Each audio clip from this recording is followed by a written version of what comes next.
Hello everyone, চলে এলাম আবার একটি নতুন ভিডিও নিয়ে তোমাদের সাথে শেয়ার করার জন্য। আর আজকের দিনটি ছিল 5ই ফেব্রুয়ারি, আর তাই সকাল সকাল রেডি হয়ে বেরিয়ে পড়লাম কাজের উদ্দেশ্যে। তারপরে সময় মতো ব্রাইডের লোকেশনে পৌঁছে গেলাম, আর সেখানে গিয়ে দেখি ব্রাইড আমাদেরকে ভুল লোকেশন শেয়ার করছে। তারপরে সাথে সাথে ব্রাইডকে ফোন করার পর ব্রাইডের বাড়ি থেকে লোক এসেছিল আমাদেরকে নিতে, তাই একটা মোড়ের ওখানে দাঁড়িয়েছিলাম। আর আমি তো সেখানে খুবই চিন্তায় পড়ে গেছিলাম, জানি না এরপর কি হবে। তারপর কিছুক্ষণ ওয়েট করার পর ব্রাইডের বাড়ি থেকে চলে এসেছে আমাদেরকে নিতে ব্রাইডের দুই দাদা। তারপরে ব্রাইডের বাড়িতে পৌঁছে গিয়ে দেখি যে ব্রাইডের এখনো কিছু রিচুয়ালস বাকি আছে, আরো কিছুক্ষণ সময় লাগবে। তো তারপরে সেখানে বসেছিলাম কিছুক্ষণ, এবং তার কিছুক্ষণ পর আমি আমার ব্রাইডকে পেয়ে গেলাম। তো ব্রাইডের কাছে শুনে নেবো সে আমার কাছে কেমন সাজতে চায়। তারপর আমি ব্রাইডের মুখে শুনে নিলাম সে কেমন সাজতে চায়। তো সেই কথা মতো আমিও কাজ শুরু করে দিলাম, আর যখনই কাজ শুরু করলাম কারেন্ট চলে গেল, তাই ফোনে লাইট জ্বালিয়ে কাজ করছিলাম এখানে। তারপরে ব্রাইড তো এমনিতেই লেট করে বসেছে, আর তার মধ্যে কারেন্টটা এত ডিস্টার্ব করতেছে কি আর বলবো তোমাদের। আর আমি এখানে যতক্ষণ ধরে কাজ করতেছি ততক্ষণ ধরে ফোনের লাইট জ্বালিয়ে কাজ করতেছি,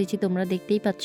আর আমার যারা আপকামিং ব্রাইড আছো তাদের উদ্দেশ্যে একটা কথাই বলবো, তোমরা একটু সময় মতো বসার চেষ্টা করো, নাহলে আমাকে খুব সমস্যার মধ্যে পড়তে হয়। আর ভগবানের আশীর্বাদে সেদিন কোনো বেশি কাজ ছিল না, সেদিন ছিল একটি রিয়েল ব্রাইড আর একটি পার্টি মেকআপ, তাই অত সমস্যা হয়নি। তোমাদের সাথে কথা বলতে বলতে আমার কাজ প্রায় শেষের দিকে, আর এখানে আমি লাইনার পরিয়ে দিচ্ছি ব্রাইডকে। আর ব্রাইড বলেছিল চোখটা যাতে তারও একটু বড় বড় লাগে। আর তোমরা যারা যারা ভাবছো আমার কাছে সাজবে নিজেদের স্পেশাল দিনটিকে আরো সুন্দর করে তোলার জন্য, তো অবশ্যই আমার সাথে যোগাযোগ করতে পারো।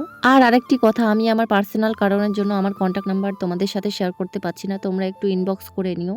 আর আমার এই ছোট্ট ছোট মিনি ব্লগগুলি তোমাদের কেমন লাগে অবশ্যই কমেন্টে জানাবে। আমি সেরকম গুছিয়ে কথা বলতে পারি না, সেটা তোমরা আমার কথাবার্তা শুনে বুঝতে পারছো। তারপরে আমার আজকের এই মিষ্টি ব্রাইড পুরো কমপ্লিট, আর আমি এখানে গয়নাগুলো পরিয়ে দিচ্ছিলাম সুন্দর করে। আর তোমরা দেখতেই পাচ্ছ আমার ব্রাইডকে আজকে কত সুন্দর লাগছে।